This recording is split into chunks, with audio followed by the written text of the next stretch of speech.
Bismillahirrahmanirrahim. Dear students, Assalamu alaikum. I hope students you are doing well. Chapter number 2 presentation of data start किया था और आज के इस लेक्चर में मैं टॉपिक डिस्कस करूंगा चैप्टर नंबर 2 का formation of frequency distribution. In previous lectures मैंने इसकी रिलेटिव टर्म्स जो है फ्रीक्वेंसी डिस्ट्रीब्यूशंस की वो आपसे डिस्कस की और आज हम लोग जो है प्रॉपर एक क्वेश्चंस के ऊपर जो है वो तमाम चीज़ों को अप्लाई करेंगे और प्रिपेयर करेंगे फॉर फ्रीक्वेंसी डिस्ट्रीब्यूशन को। तो स्टूडेंट्स आपने मेरे चैनल को सब्सक्राइब करना है और अपना फीडबैक ज़रूर दें। तो let's start a topic formation of frequency distribution. Contents of this lectures are first point पे मैं कंप्लीट कॉन्सेप्ट जो है वो डिस्कस करूंगा आपसे फॉर्मेशन ऑफ फ्रीक्वेंसी डिस्ट्रीब्यूशन का और देन फिर मैं एक एग्जांपल जो है वो आपसे डिस्कस करूंगा और उस पर हम अप्लाई करेंगे और प्रिपेयर करेंगे फ्रीक्वेंसी डिस्ट्रीब्यूशन को। Now students, first of all I will discuss the steps involved in preparation of frequency distribution. The first step of formation of frequency distribution is determine the greatest and smallest observations in raw data. आपके पास जो observations given होंगी student, सबसे पहले हम calculate करेंगे उसकी सबसे बड़ी वैल्यूज ग्रेटेस्ट और उसके बाद सबसे स्मॉलेस्ट वैल्यू को फाइंड करेंगे और then find the value of range और फिर हम लोग रेंज का फार्मूला यूज़ करते हुए रेंज को मालूम करेंगे और रेंज जो है वो आपके पास that is the difference between the greatest and smallest observation. तो स्टूडेंट्स मैं एक एग्जांपल को कंसीडर करूंगा और उस पर जो है वो हम लोग कैलकुलेट करेंगे और then second step and third step और फोर्थ स्टेप्स की तरफ जो है वो मूव करेंगे सेम एग्जांपल के ऊपर। Example of raw data, let us consider the weight of 30 students at the Punjab university as given. तो 30 स्टूडेंट्स के वेट्स का डेटा स्टूडेंट्स मेरे पास गिवन है 56, 55, 59, 58 एंड सो ऑन। और इसमें सबसे पहले स्टूडेंट्स आपने कैलकुलेट करनी है स्मॉलेस्ट ऑब्जर्वेशंस को। तो स्मॉलेस्ट ऑब्जर्वेशन यहाँ पे आप फाइंड कर सकते हैं, डेट इज़ द 51 आपके पास सबसे छोटी वैल्यू अपने डेटा सेट में आपने फाइंड करनी है और उसके बाद आपके पास लार्जेस्ट ऑब्जर्वेशन जो है ये भी आपके पास यहाँ पे सबसे बड़ी वैल्यू जो है वो 72 है, इसको हाईलाइट कर लें। और लार्जेस्ट वैल्यू स्मॉलेस्ट वैल्यू को स्टूडेंट्स आप लोग डिनोट करेंगे एक्स नॉट से और विच इज़ 51 राइट किया जाएगा और लार्जेस्ट और मैक्सिमम ऑब्जर्वेशंस को हम लोग डिनोट करेंगे एक्स एम से और इसका आंसर जो है वो हमारे पास 72 है। और दोनों का डिफरेंस कैलकुलेट करेंगे और डिफरेंस का फार्मूला स्टूडेंट्स हमारे पास रेंज का formula r equal to x m minus x not, that is the difference between the maximum and minimum value. 72 minus 51 answer आपके पास स्टूडेंट्स आ जाएगा फिर 21। तो सबसे पहला स्टेप जो है वो आपके पास इंफॉर्मेशन ऑफ फ्रीक्वेंसी डिस्ट्रीब्यूशन में आपने रेंज को कैलकुलेट करना है और रेंज जो है वो आपके पास that is the difference between the largest and smallest observation. Formation of frequency distribution का second step that is the decide the number of classes और ग्रुप्स। तो स्टूडेंट्स यहाँ पे हम लोग डिसाइड करेंगे नंबर ऑफ क्लासेस को और ग्रुप्स को, how many classes you have to be done. There is no hard and fast rule for this purpose. For most types of the data, it is used normally 5 to 20 classes.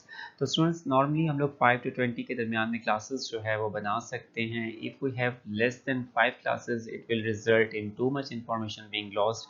अगर आपके number of groups जो है वो 5 से कम है, number of 5 से कम classes आपने 5 से कम क्लासेस को प्रिपेयर किया है तो आपके पास बहुत सारी इंफॉर्मेशन जो है वो इसमें आपके पास लॉस्ट हो सकती है। On the other hand if we have the above 20 classes, अगर आपके पास नंबर ऑफ क्लासेस बहुत ज़्यादा 20 क्लासेस से अबव क्लासेस आपने प्रिपेयर कर लिए तो आपका कंप्यूटेशन जो है वो बिकम्स अननेसेसरी लेंथी और आपका चार्ट आपका टेबल जो है वो अननेसेसरली जो है वो बहुत ज़्यादा बड़ा हो जाएगा और आपको बहुत ज़्यादा उसमें जो है वो कैलकुलेशंस करनी पड़ेगी।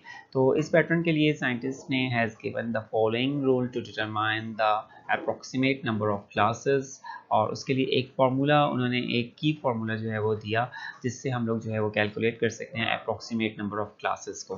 तो डेट इज़ m, इसको m से डिनोट करेंगे और फार्मूला है 1 + 3.322 log n। तो आपने इस फार्मूले को यूज़ करना है। n आपके पास जो है वो टोटल नंबर ऑफ ऑब्जर्वेशन है और m जो है वो आपके पास डिनोट करेगा not total number of classes को। तो स्टूडेंट्स आपने इस फार्मूले को याद रखना है 1 + 3.322 log n और नंबर ऑफ क्लासेस के लिए और इसको डिनोट कर रहे हैं हम लोग m से। इस फार्मूले से हम लोग जो है वो अप्रोक्सीमेट नंबर ऑफ क्लासेस जो है उसको डिसाइड कर लेंगे ताकि हमारे लिए जो है वो इजी हो जाए to prepare the frequency distribution. In the topic of the formation of frequency distribution, students, I have discussed the formula of number of classes or groups. Students, now I consider the example and then calculate the value of m.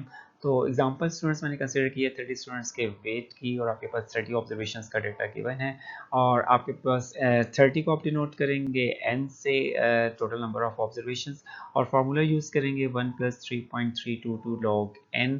और student सबसे पहले आपने log n को calculate करना है, n की value आपने 30 put करनी है, और कैलकुलेटर से log 30 को फाइंड करना है। log 30 की वैल्यू जो है वो स्टूडेंट्स आपके पास 1.4771 है 4 डेसिमल प्लेसेस तक, और इसको मल्टीप्लाई करेंगे 3.322 के 22 से, और देन फिर आपने इस पे एंड में इसको 1 ऐड कर देना है, और यहाँ पे आपके पास जो है वो आंसर आ जाएगा 5.91।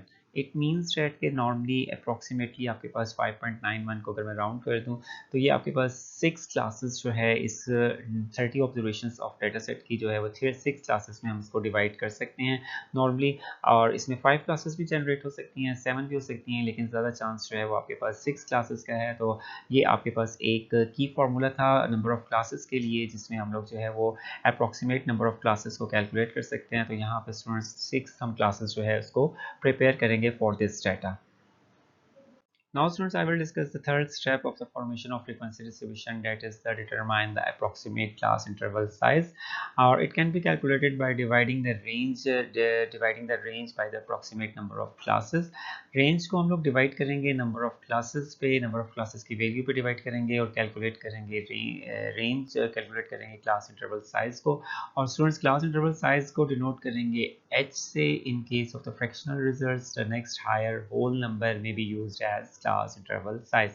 स्टूडेंट सेम एग्जांपल को मैं यूज़ कर रहा हूँ, और उसी पे हम लोग जो है वो पहले फर्स्ट ऑफ ऑल उसमें रेंज को कैलकुलेट किया, देन फिर मैंने नंबर ऑफ क्लासेस को कैलकुलेट किया, और अब मैं इसके ऊपर जो है वो क्लास इंटरवल साइज को कैलकुलेट करूँगा। तो इसके लिए हमारे पास यहाँ पे जो रेंज की वैल्यू हम कैलकुलेट कर चुके हैं विच इज़ 21, आर की वैल्यू 21 है, और एम की वैल्यू जो है वो आपने कैलकुलेट की है 5.91।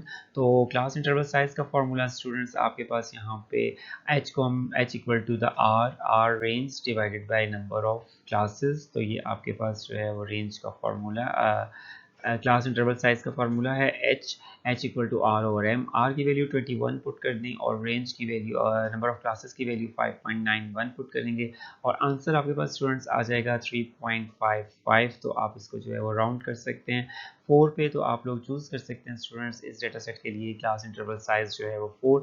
तो दो कंसेक्टिव क्लासेस के दरमियान में हम डिफरेंस जो है वो 4 को यूज़ करेंगे, और उसको 4 को यूज़ करते हुए हम लोग जो है प्रिपेयर करेंगे next following number of the classes को। Four steps decide what should be the lower class limit of the lowest class or lower class boundary of the lowest class। तो लोएस्ट क्लास सबसे first class की आपने decide करनी है, first point यानी first limit आपने decide करनी है कि आप इसको कहाँ से स्टार्ट करें अपनी क्लासेस को। तो इसके लिए आपके पास the lower class limit should cover the smallest value in the raw data. The remaining lower and upper class limits may be determined by adding the class interval size repeatedly until the largest measurement is enclosed in the final class। तो next classes जो हैं वो आप लोग interval size को use करते हुए जो है वो उसको प्रिपेयर कर सकते हैं, और by adding the interval size and then फिर आप लार्जेस्ट जो आपकी ऑब्जर्वेशंस हैं वहाँ तक मूव करना है एच को ऐड करते हुए। और स्टूडेंट्स यहाँ पे मैं एग्जांपल जो हम लोगों ने कंटिन्यूड एग्जांपल है इसी पे हम लोग काम कर रहे हैं। तो in the example of the 30 student weights of the 30 students at the Punjab university as given, और हमारे पास डेटा गिवन था, और उसमें आपके पास स्मॉलेस्ट ऑब्जर्वेशन जो है वो स्टूडेंट्स यहाँ पे जो लोएस्ट ऑब्जर्वेशन थी उसको आप कंसिडर करेंगे विच इज़ 51। तो हम स्टार्ट और इंटरवल साइज जो है वो हमारे पास 4 का है जो हम डिसाइड कर चुके हैं इस डेटा सेट के लिए। तो इसमें आपने क्या करना है कि आप स्मॉलेस्ट ऑब्जर्वेशंस को देखते हुए आपने डिसाइड करनी है अपनी लोअर क्लास लिमिट। तो लोअर क्लास लिमिट यहाँ पे मैंने डिसाइड की है 50।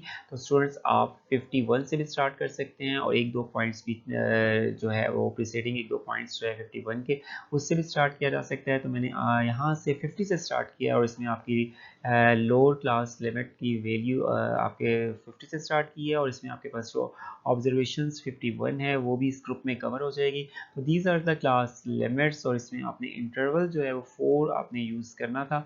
तो इंटरवल जो है वो हम 4 इसमें ऐड कर देंगे आपकी नेक्स्ट क्लास के लिए। तो आपने 50 + 4 54 राइट करना है, और देन फिर आपने 54 में अगेन 4 ऐड करेंगे तो ये आपके पास 58 हो जाएगा, और 58 में आपने अगेन 4 ऐड करना है अपना इंटरवल, और आपके पास 62 आ जाएगा। 62 में अगेन आपने 4 ऐड करना है और ये आपके पास 66, और एंड पे आपने 66 में अगेन आपने 4 ऐड करना है और ये आपके पास आ जाएगा 70, और आपके पास लार्जेस्ट ऑब्जर्वेशन जो है वो आपके पास 72 है, तो वो आपकी यहाँ पे लास्ट क्लास में कवर हो जाएगी।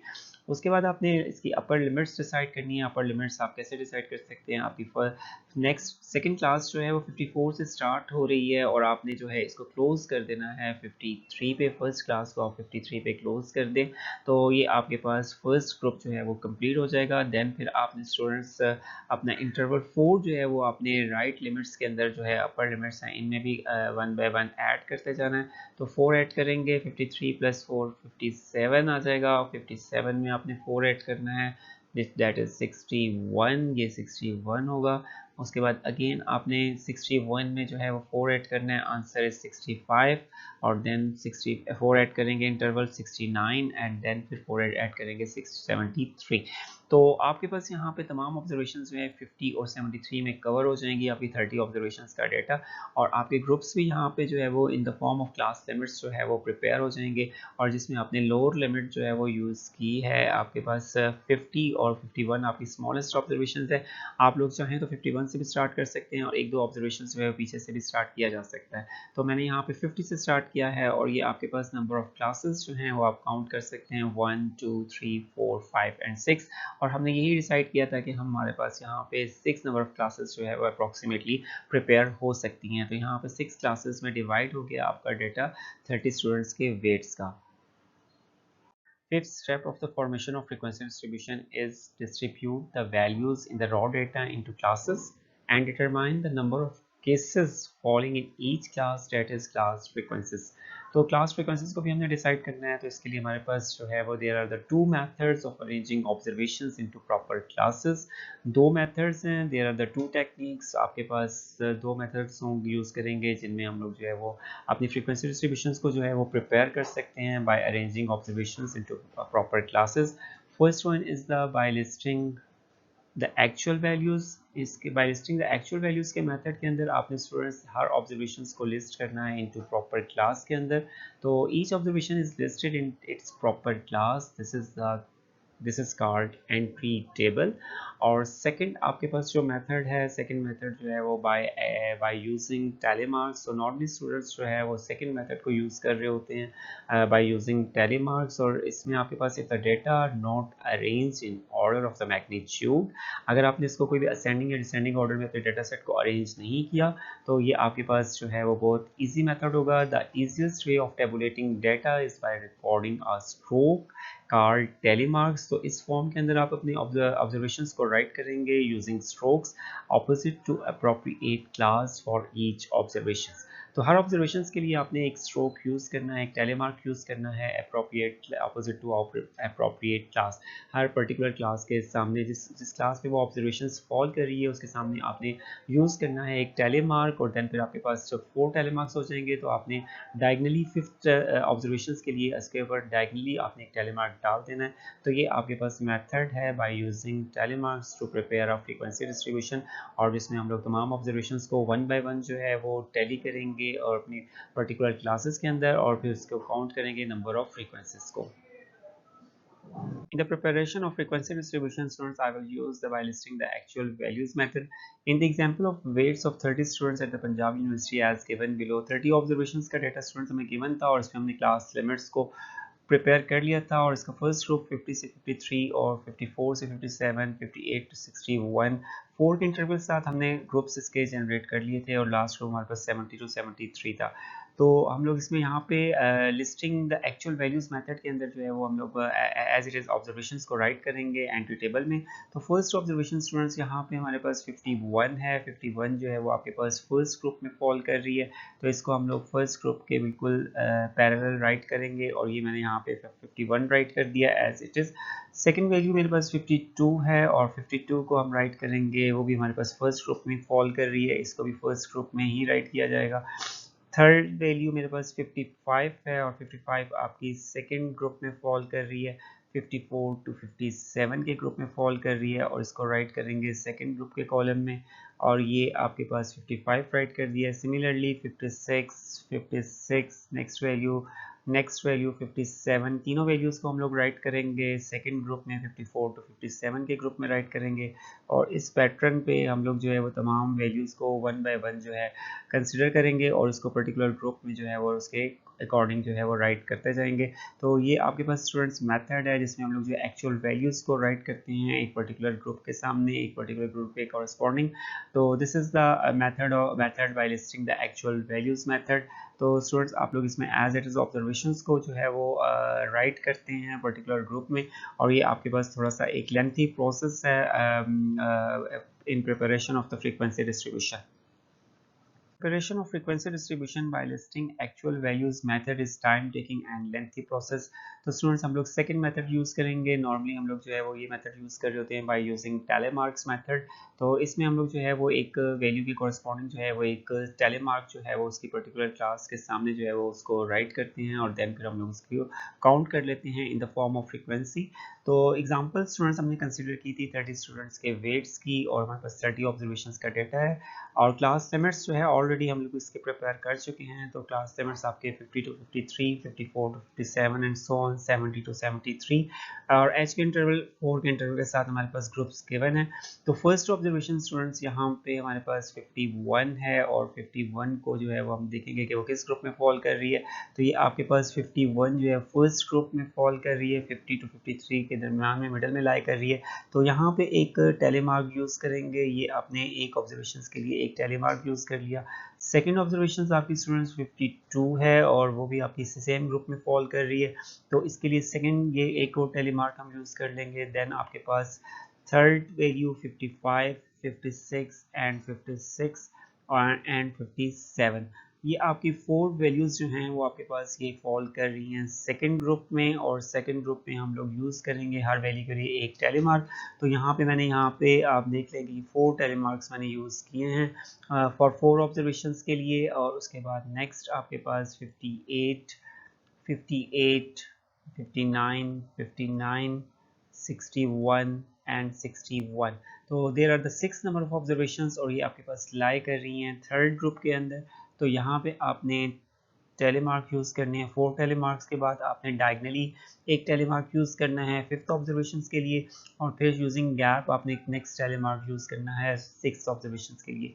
तो सिमिलर पैटर्न पे स्टूडेंट्स आपने वन बाय वन तमाम ऑब्जर्वेशंस को जो है वो उसको देखना है और उसको पर्टिकुलर ग्रुप में जो है उसके यूज़ करने हैं टेलीमार्क्स को, और देन फिर आपने इसको काउंट करना है in the form of frequency distribution. तो नेक्स्ट कॉलम स्टूडेंट्स हम लोग फ्रीक्वेंसी का होगा, उसमें स्टूडेंट्स आप लोग काउंट करेंगे कि how many telemarks in a particular class. तो फर्स्ट क्लास में 2 टेलीमार्क्स हैं तो इसको 2 राइट किया जाएगा। नेक्स्ट क्लास में आपके पास 4 टेलीमार्क्स हैं, इसको 4 राइट करेंगे। और नेक्स्ट क्लास थर्ड क्लास में आपके पास 5 + 1 6, देन 5 + 5 10, देन आपके पास सेकेंड लास्ट क्लास जो है उसमें 5 है, और लास्ट क्लास में आपके पास 3 टेलीमार्क्स हैं। उसके बाद स्टूडेंट्स आपने इन फ्रीक्वेंसी डिस्ट्रीब्यूशन को जो है वो काउंट करना है और इसका समीशन एफ फाइंड करना है कि हाउ मेनी ऑब्जर्वेशंस आपके पास यहाँ पे इसको चेक करने के लिए। तो ये आपके पास जो है समीशन एफ की वैल्यू जो है 30 होनी चाहिए। तो इसको आप स्टूडेंट्स काउंट कर सकते हैं, ऐड कर सकते हैं। तो ये आपके पास 30 ऑब्जर्वेशन जो है वो कंप्लीट हो जाएंगी यहाँ पे फ्रीक्वेंसी डिस्ट्रीब्यूशन के अंदर। तो ये आपके पास स्टूडेंट्स मेथड था यूजिंग टेलीमार्क्स का to prepare the frequency distribution. In this lecture, students, I explained all steps involving in the preparation of frequency distribution. Also discussed two methods by listing the actual values method and by using the telemarks method to prepare the frequency distribution. Inshallah students, next session में आपसे मुलाकात होगी। आपने मेरे channel को subscribe करना है और अपना फीडबैक ज़रूर दें। ओके स्टूडेंट्स, अपना ख्याल रखिएगा। अल्लाह हाफिज़, थैंक यू।